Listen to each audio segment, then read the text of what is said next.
Oke, baiklah. Assalamualaikum warahmatullahi wabarakatuh.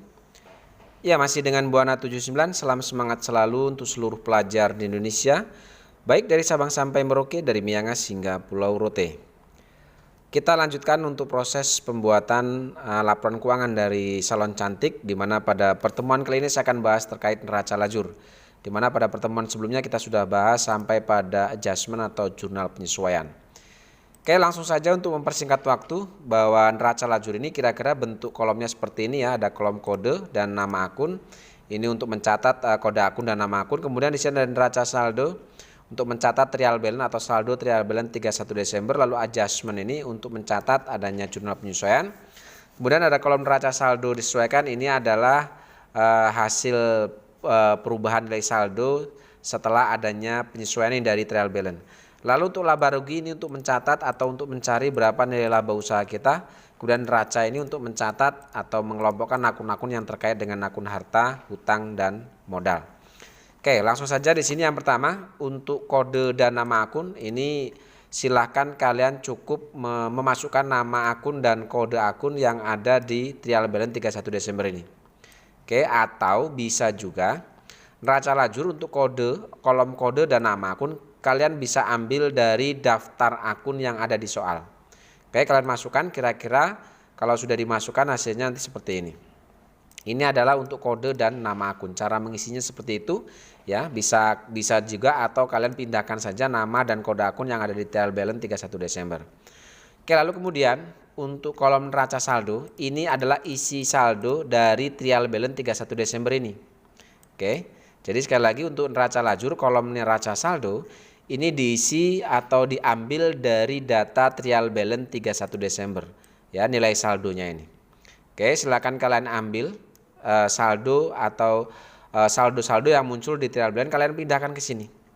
Oke, kalian pindahkan ke sini tentunya sesuaikan dengan nama dan kode akun yang ada di sini ya, cash in bank berapa, petty cash berapa, dan seterusnya.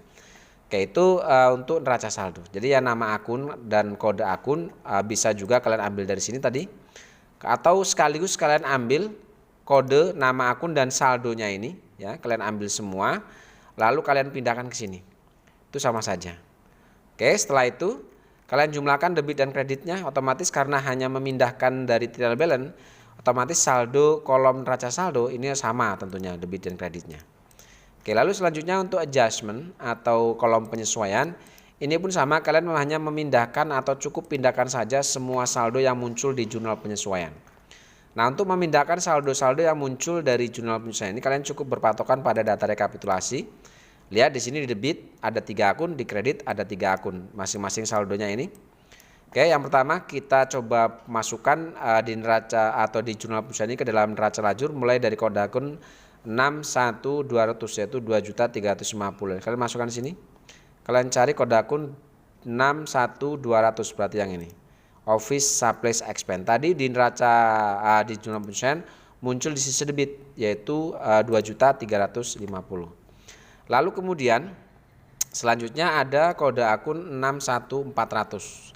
Ada di sisi debit juga 800. Kalian cari 61400, berarti yang ini. Kalian masukkan di sini di sisi debit yaitu 800.000.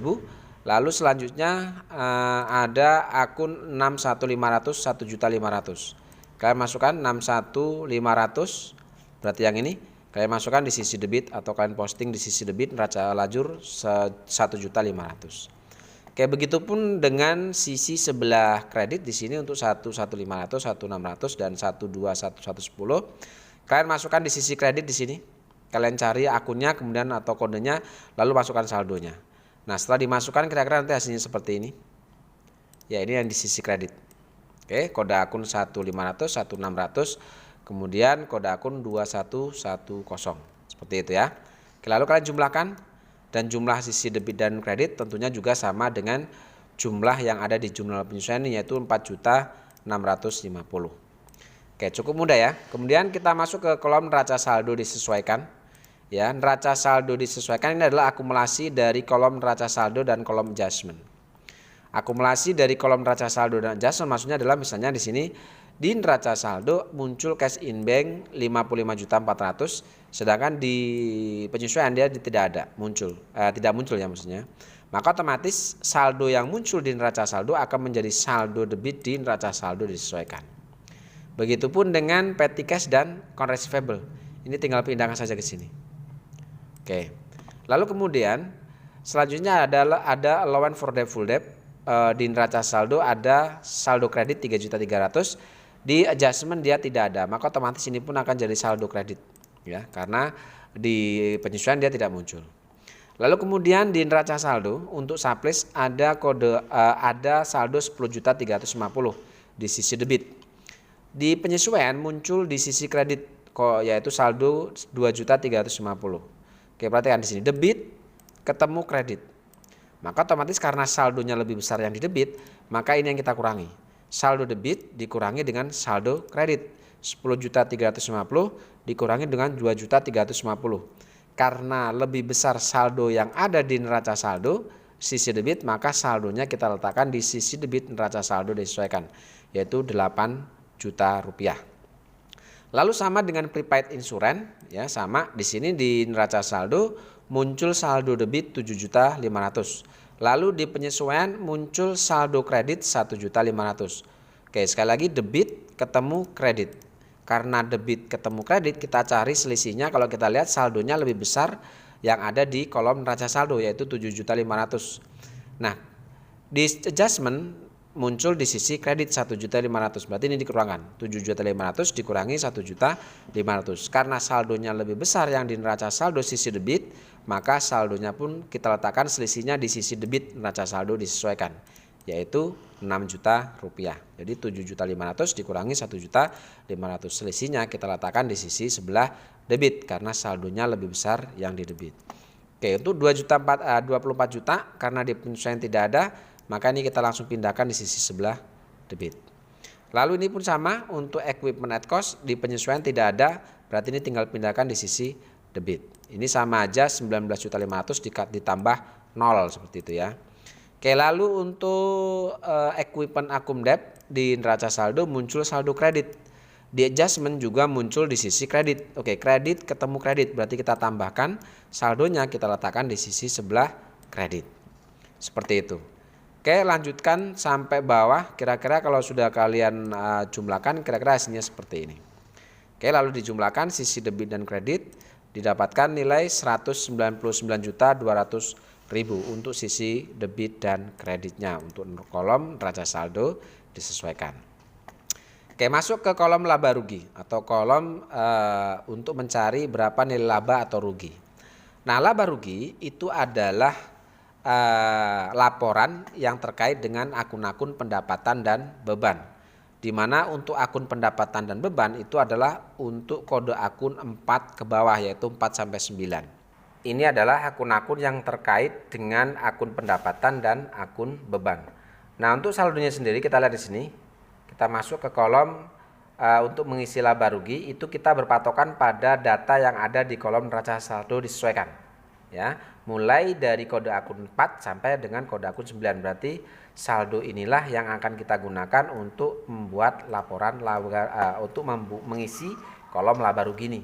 Ya, sekali lagi untuk mengisi kolom laba rugi ini kita cukup mengambil data yang ada di neraca saldo disesuaikan, yaitu mulai saldo kode akun 4 sampai dengan kode akun 9, berarti yang ini. Oke, cara mengisinya atau cara mencatatnya cukup mudah, kalian cukup pindahkan saja data ini. Ya, kita pindahkan yang kredit kita masukkan ke sisi kredit. Oke, yang debit kita masukkan di sisi sebelah debit. Dicatat ulang saja di sini. Ya, seperti ini. Oke, yang debit kita masukkan debit, yang kredit kita masukkan kredit. Jadi data saldo yang muncul di neraca saldo disesuaikan mulai kode akun 4 sampai dengan kode akun 9, kalian pindahkan ke kolom laba rugi ini. Oke, yang kredit kalian pindahkan ke kredit, yang debit juga kalian masukkan ke sisi sebelah kredit. Oke, jika sudah, kalian jumlahkan sisi debit dan sisi kredit. Oke, setelah dijumlahkan di sini didapatlah nilai untuk debitnya 68.100.000, sedangkan untuk sisi kreditnya 124.800.000. Ada selisih di sini. Oke, tentunya bahwa di kolom laba rugi sisi kredit ini menunjukkan saldo pendapatan. Sedangkan di sisi kredit itu menunjukkan saldo beban. Kalau kita lihat saldo pendapatan atau jumlah pendapatan di sini lebih besar daripada jumlah beban. Nah, selisih antara pendapatan dan beban ini kita cari di sini, kita hitung ya. 124.800 dikurangi dengan 68.100. Jadi pendapatan dikurangi dengan beban. Nah, selisihnya karena lebih besar pendapatan kita letakkan di sisi sebelah debit di bawah jumlah beban ini. Nah, selisih antara pendapatan dan beban di sini dapat Rp56.700.000. Oke, inilah yang disebut dengan laba usaha. Laba usaha itu adalah nilai selisih pendapatan atau saldo pendapatan dikurangi dengan nilai saldo beban. Maka didapatlah 56.700.000. Ini yang disebut dengan laba usaha. Oke, kemudian kita jumlahkan ke bawah di sini. Kita jumlahkan, ini kita turunkan. Kemudian yang 124.800 ini kita turunkan. Sehingga debit dan kredit sama. Oke, itu kolom laba rugi. Sekarang kita masuk kolom neraca. Jika tadi laba rugi itu mengambil data di neraca saldo disesuaikan mulai kode 4 ke bawah, maka untuk kolom neraca kita masih berpatokan pada data yang ada di neraca saldo disesuaikan, yaitu mulai kode akun 1 sampai dengan kode akun 3. Jadi kebalikannya ya. Jadi kalau tadi laba rugi itu mengambil data yang di neraca saldo disesuaikan mulai kode akun 4 ke bawah, maka untuk kolom neraca ini mengambil data yang di neraca saldo disesuaikan, yaitu kode akun 1 sampai dengan kode akun 3. Berarti saldo ini yang kita akan pindahkan ke kolom neraca ini. Sama seperti tadi, kita cukup memindahkan yang di debit, kita pindahkan di kolom neraca di sisi debit. Oke. Yang di kredit di neraca saldo disesuaikan kita pindahkan di kolom neraca juga di sisi sebelah kredit. Ini pun sama, kita pindahkan di sisi debit di sini. Oke, kemudian yang di kredit juga sama, kita pindahkan ini di kredit. Oke, kita pindahkan di kredit seperti ini. Dan terakhir ini untuk Indah Drawing 13.500 kita letakkan di sisi sebelah debit. Oke, seperti itu ya, cukup mudah untuk menyusun neraca dan neraca laba rugi ini. Lalu kalian jumlahkan sisi debit dan sisi kreditnya. Setelah dijumlahkan, nilainya debitnya 131.100.000, lalu kreditnya 74.400.000. Di mana sama-sama kita tahu bahwa sisi debit di kolom neraca ini menunjukkan saldo harta. Oke, jadi di kolom neraca sisi debit ini menunjukkan saldo harta. Sedangkan di sisi kredit ini menunjukkan saldo utang dan modal. Maka di sini kalau kita lihat jumlah harta ternyata lebih besar daripada jumlah utang plus modal. Nah, di sini terjadi selisih ya. Lebih besar hartanya. Maka di sini 131.100.000 dikurangi 74.400.000, selisihnya kita letakkan di sisi sebelah kredit di bawah saldo utang plus modal. Lalu kemudian kita jumlahkan ke bawah, ini hasilnya sama dengan nilai hartanya, yaitu Rp131.100.000. Oke. Saya rasa itu yang bisa kita bahas pada pertemuan kali ini terkait neraca lajur atau worksheet. Untuk selanjutnya kita akan bahas mengenai laporan keuangan, yaitu laporan laba rugi ya, seperti itu. Cukup ya, terima kasih. Semoga ini bisa membantu. Assalamualaikum warahmatullahi wabarakatuh.